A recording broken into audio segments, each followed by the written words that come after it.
In the previous video, we already discussed how to create an Illustrator document. The document we created uses one single artboard, which I mentioned also that is working or acting like a page, a dedicated area that we can save or export into independent files. In this video, I will show you how to work with these artboards. So first of all, what we need to learn is how to create or add multiple artboards in a file. The easiest way to do it is to use this tool called the Artboard tool. So once you select that, it actually highlights your current artboard, and it even shows you the name of that artboard and the number of it. So this is the first artboard in this document, and it's called Artboard 1. By clicking on it, you can move it around within your document. And if you click and drag on an additional area within the document, you can create a new artboard. Once I let go, you can see it created artboard number 2. If I want, I can rename the artboard while it's selected. So I can type in something here. Let's just call this one banner. And if I select the other one, I can call that logo. The whole point of having multiple artboards in a document is that you can keep all the relevant designs in one place. So for example, in case of a branding project, you can have all the elements like a leaflet, business card, logo, and all the variations that you need of the design all in one file, just separated into independent artboards. So let me show you an example. Taking this design a little bit further, I would have multiple versions of it and already colored. We will learn how to do these later, but here I already have 3 artboards. So on the left you can see the original design, but added colors using the color palette from the Adobe icons. And then we have the Photoshop version of the same design, and then the InDesign version of the same design. Here you can also see the date when these products were first introduced. So each of these designs are on separate artboards, which means I can save them out individually. Let me show you how I would do that. I can go up to the File menu and choose Export, Export As. Now there's many other ways of doing this, but this is one of the ways that you can export artboards individually into independent files. So if I choose this option, at the bottom I can find several file formats, out of which I'm going to pick JPEG, which is a raster image file format.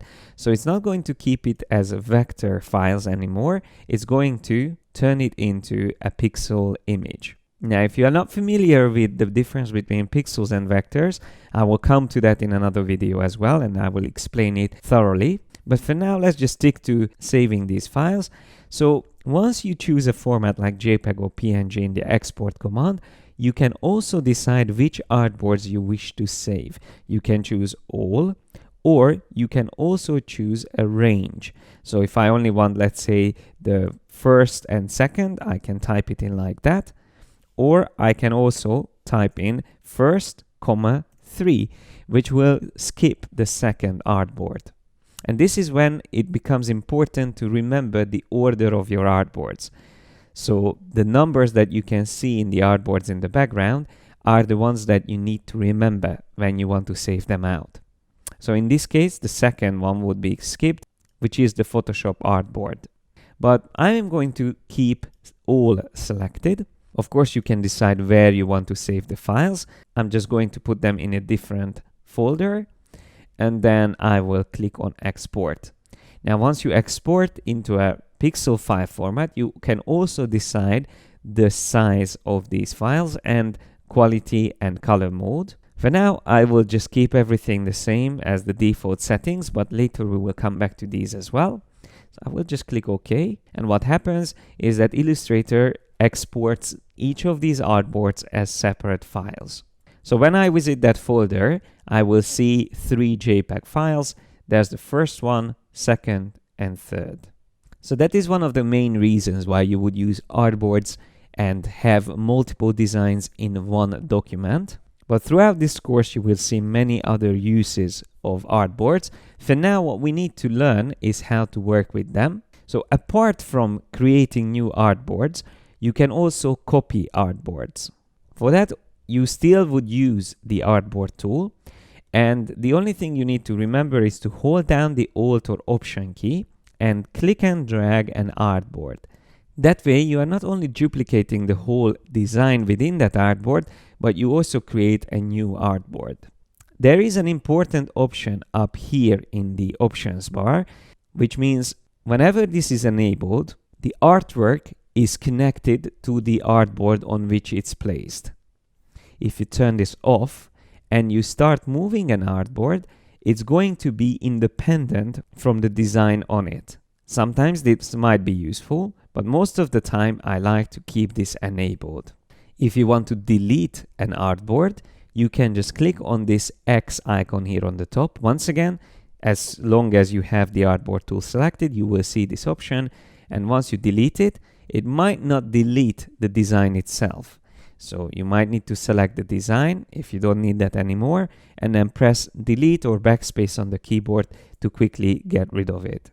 It is also important to remember that your artboards have an order in which they are created.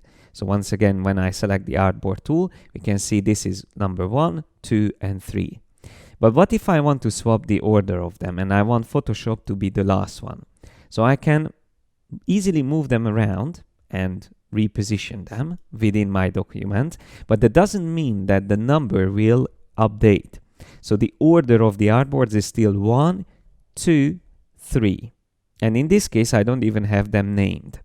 So that would probably be useful to do. I will just name the second one Photoshop on the right.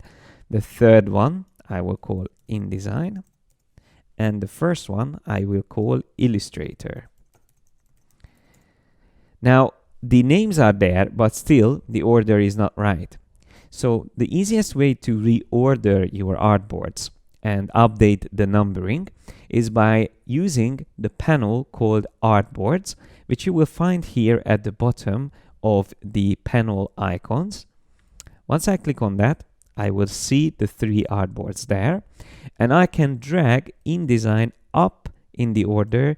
So now it became the second one, and also you see the numbering updated here within the document area. In the Artboards panel, you can also double click on an artboard to quickly zoom onto that and have it fit to your screen. I can do that with Illustrator, Photoshop, and so on and so forth. Here I can also see that I have 3 artboards in this document. And it's good to know that you can have up to 99 artboards at the moment in an Illustrator file. Let me switch back to the other document. So I come here on the Document tab, select the other document. And when I select an artboard, I can also choose a size for it instead of just drawing it randomly. Here, when an artboard is selected, on the top I have a presets drop down from which I can choose all the different sizes that are saved into Illustrator. So it has a list of print sizes, then video formats, then mobile devices, and even screen sizes at the bottom. You can even have your custom sizes saved here. But for now, let me just try to select letter. Once I choose that, you will see that it updates, and now it became much bigger. At this point, you can also see that artboards can even overlap each other. So you can even have elements of design saved in 2 different artboards. Of course, most of the time you want to keep them separate. So that's exactly what I'm doing here as well, separating these 2 artboards. The same way you can change the size to a preset, you can also change the orientation of your artboards by switching between landscape and portrait up here. If you wish to type in a certain size, you can also add that here. This is the width of the currently selected artboard, and this is the height. So let's say I want to change this to 200 by 200, a square format. I can very quickly do that. Now there's one last thing you need to know about artboards, and that is when you create a new document, so I will choose File, New.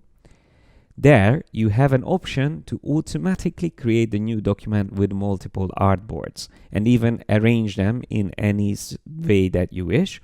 So if I type in, let's say, 6 artboards, I can already see that I have options how I want these to be arranged. Grid by row, grid by column, or just in one row or single column. And I can even change the order, so left to right or right to left.